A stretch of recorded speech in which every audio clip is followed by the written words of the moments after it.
The game starts off in a puzzling manner, something about ancients and arch trees, something about flames and chaos, yada yada, but it cuts the bullshit and hands over reins quickly. You control a prisoner with a mug even his mother couldn't love. The first thing you'll notice is the ass graphics. Don't let that throw you off, they're actually quite fantastic. Combine them with a beautiful art style and you get a classic old game charm which evokes a cozy feeling of nostalgia. The game gives you this haunting yet comforting feeling at the same time because here you are in your cozy little room controlling a damned character as he treks through even damneder lands.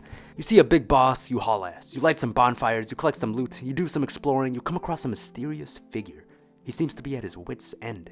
You speak with him and his voice is like one you'd hear in a dream, soft and pleasant. It sounds musical. He soon croaks, but not before handing you a key. You use this key to progress. You reach the summit of a mountain and enjoy the glorious view. You get capped by a bird and put in a place that's new. Behold, the game's central hub from which all environments branch. Okay, time out. You already know what this is about. You've played this game many a times and now you're watching another bloke blabber about it for the upteenth time. It's all the same, but that's okay. We're both just here to bust nuts over this game. This game's a unique type of linear. It's not open world, but it's definitely not on rails either. It's open in a controlled way, but it's so cleverly designed that the size of the game almost feels limitless, but never in an overwhelming way. You can always figure out where you need to go without having any sort of map, compass, or indicator on the screen, which is quite the feat. You continue playing and can't get over how artistic everything is here, from the imaginative and widely varied environments to the creatively designed creatures, from the crisp, ear-tickling sounds to the atmospheric, hair-raising music.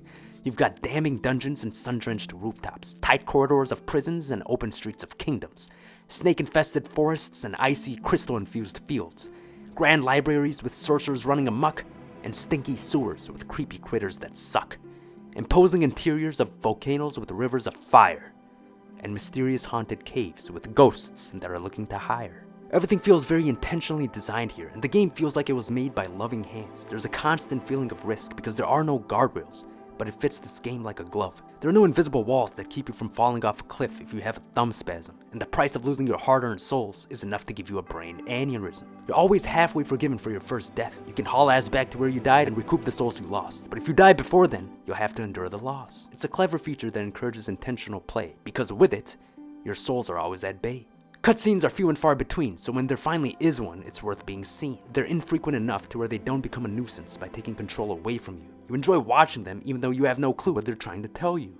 The imagery is interesting and the vibe's mysterious. Hey, lighten up.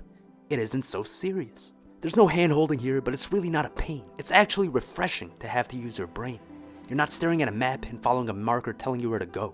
You're examining the environment and figuring it out as you go. You play for a few more hours and now you've got some cool armor. Look at this guy, isn't he such a charmer? You've also found your weapon of choice. For me it was the giant tooth. For you it might be the stupid whip if you're a goof. Look at this dude, why does he seem so aloof? You slay plenty of fools and the combat is all about pattern recognition and timing. It's got a rhythm to it, it has you bobbing and weaving, juking a fool before getting a licking, sneaking up and getting a kicking. The game's about carefully traversing across narrow platforms as you get chased by ghosts. If you've made it out without pulling your hair, you've done better than most. It's about exploring for loot and using crossbows to shoot. It's about the initial thrill of deciphering cryptic lore, until you quickly get tired of it and call it a chore. It's about retracing your steps and finding alternate paths, bypassing big bozos so you can stay intact. It's about the excitement of finding a new piece of armor or weapon. Let's try going there, let's see what'll happen. It's about dodging traps and dungeons to see what lies beyond, looking back and seeing how far you've come. It's about an infinite variety of creatively designed foes, and battles with bosses that frequently cause woes. It's about doubting your abilities and blaming anything except yourself. You're this close to putting the shit back on the shelf, but you pick up your balls and give it another go. You beat the bastard, you're feeling gung-ho. For your victory, you'll gain many a souls for sure. Let's head to the bonfire, let's see what's in store.